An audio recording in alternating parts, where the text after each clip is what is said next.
Hi, I'm Julia at Reynolda House, and today I'm here with another pop-up studio to inspire you to be creative and make art at home. And today we have a guest teacher with us. Dakin is a college student, and he is learning and working at the museum this semester as an intern. He's inspired by a work of art in our collection by Abraham Walkowitz. And Abraham Walkowitz made a drawing about the dancer Isadora Duncan. And he made hundreds of these in his time. He was really inspired by the movement of this dancer. So I'm going to turn this over to Dakin to show you what you need to complete this project and how to do it. Thank you, Julia. As she said, my name is Dakin Moore, and today I'm going to be showing you the steps and materials necessary to create a drawing like this, inspired by the great Abraham Walkowitz. So without further ado, let's get started.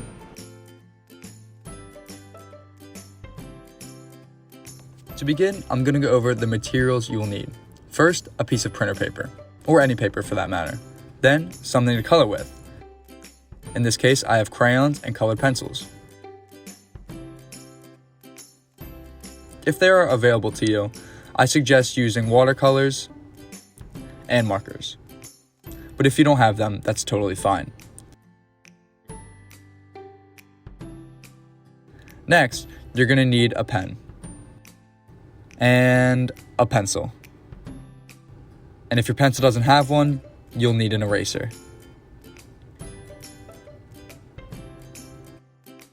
Finally, you'll need a reference photo. For this, I chose to do a dancer, but you can really do anything that conveys movement. If you want to do a dancer like I did, I linked some archives on the Reynolda website where you can find reference photos of dancers. To get us started, you'll need your pencil, an eraser, your reference photo, and a piece of paper.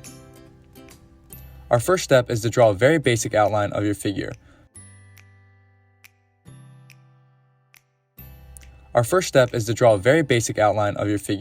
For me, it's a dancer, so I'll want to capture her head, arms, and legs.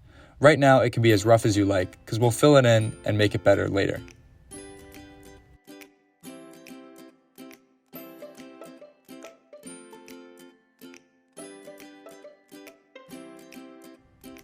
This next step is where your figure will come to life. Trace around the outline you made in the previous step.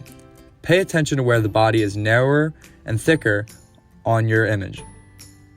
This can still be fairly rough because we're going to clean it up later, but try to get the basic shapes of the body down.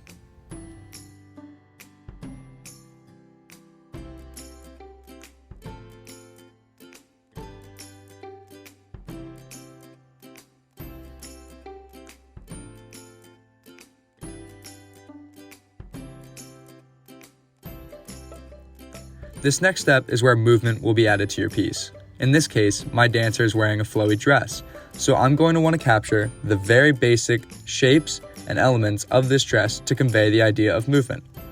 This can be as rough as the previous steps because we're all going to fix it in the next step. If your figure has hair, this would also be a good time to add that.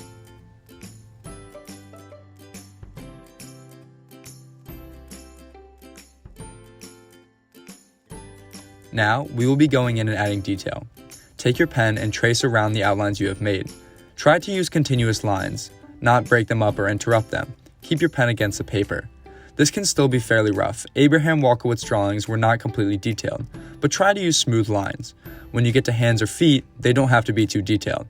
If you can see here, I just use simple lines for my hands.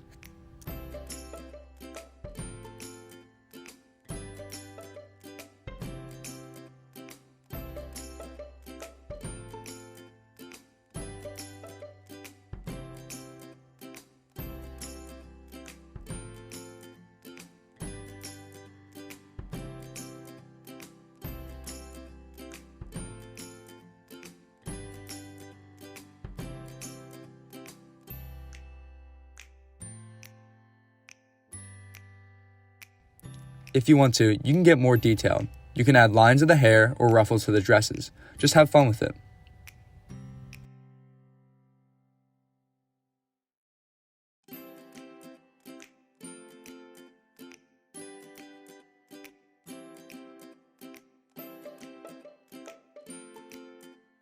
This step is fairly simple.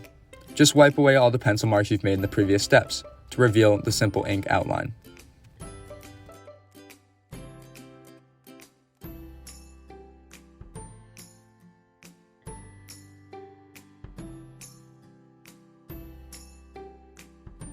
The next few steps are where you can really get creative. I chose to color the background blue because blue is my favorite color, and I chose the crown because I thought it'd be fun to color with it. Whatever you do, make it fun. You can use multiple colors or multiple mediums.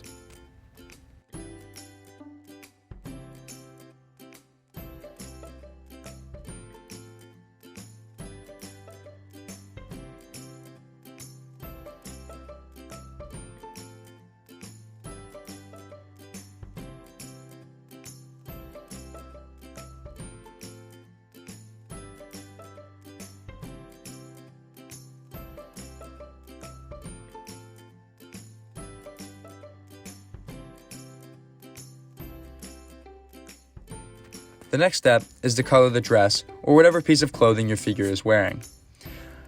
When approaching this, I would suggest using a contrasting color to your background choice. If you use multiple colors, use multiple contrasting colors in the dress. Whatever you use, you want to make it pop. And I would also recommend using a different medium if you have it. For example, I colored the background with a crown, so I'm going to want to color the dress with a colored pencil. It's a slight contrast, but I think it adds a lot to the piece.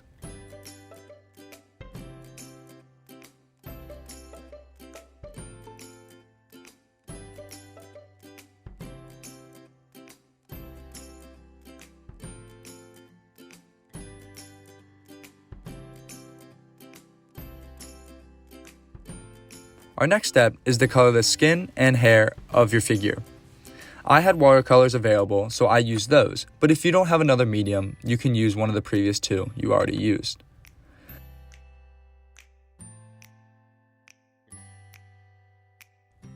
For the colors in the skin and hair, I stayed true to form. I used normal skin tones and just brown hair.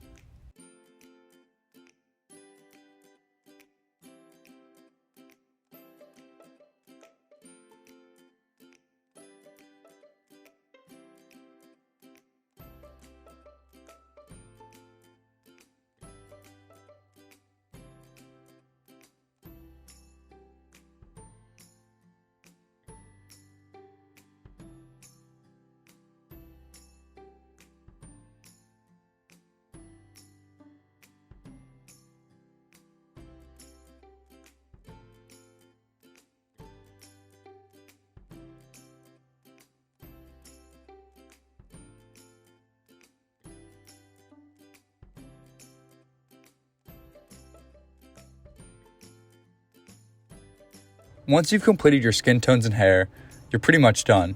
You can add whatever you like from this point. You could add more color to the background, try out different mediums, but in this case, I just drew a foreground and signed my name. Once you've added your final touches, you're all done. For ways to continue this activity, look on the Reynolda website. Thank you everyone for having me, and have a good day. Share your creations on Instagram, Facebook, or Twitter using #ReynoldaAtHome. Find more videos, helpful downloads, and other resources at the Reynolda at Home page on www.reynoldahouse.org.